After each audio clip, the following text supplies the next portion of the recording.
এবং স্কিলড হওয়ার জন্য এসএসসি বন্ধটাকে প্রোডাক্টিভ বানানোর জন্য মাত্র 490 টাকায় এতগুলো স্কিল তুমি কখনোই পাবা না। আমাদের জিনিয়াস জেনজি আমাদের এসএসসির বন্ধের পরে 7টা স্কিল ডেভেলপমেন্টের কোর্স।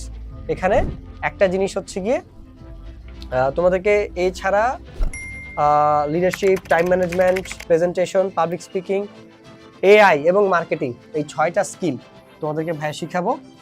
অ্যান্ড আরেকটা হচ্ছে গিয়ে কি মানি ম্যানেজমেন্ট। ঠিক আছে, মানি ম্যানেজমেন্ট সবার জন্যই ফ্রিতে থাকবে। সো এই জিনিসগুলো তোমরা শিখতে পারবা মাত্র 490 টাকায়। আমরা প্রথম 10 জনের জন্য দিছিলাম, পরে শুধু টিম তাণ্ডব মেম্বারদেরকে দিছি, পরে এখন আমরা প্রথম 100 জনের জন্য দিচ্ছি। তাই 500 টাকা বাঁচাও, 500 টাকা সেভ করো এবং স্কিলড হওয়ার জন্য এসএসসি বন্ধটাকে প্রোডাক্টিভ বানানোর জন্য মাত্র 490 টাকায় এতগুলো স্কিল তুমি কখনোই পাবা না। ঠিক আছে, কখনোই পাবা না। সো এখানে 6টা আছে, বাট টোটাল আসলে 7টা তোমাদেরকে শেখানো হবে। সো এগুলো যদি শিখতে চাও আমাদের সায়েন্স বেকারির ফেসবুক পেজে যোগাযোগ করো, তাহলে এনরোল করতে পারবা। আশা করতেছি খুব দ্রুত জিনিয়াস জেনজির ক্লাসে তোমাদের সাথে ভাই দেখা হবে।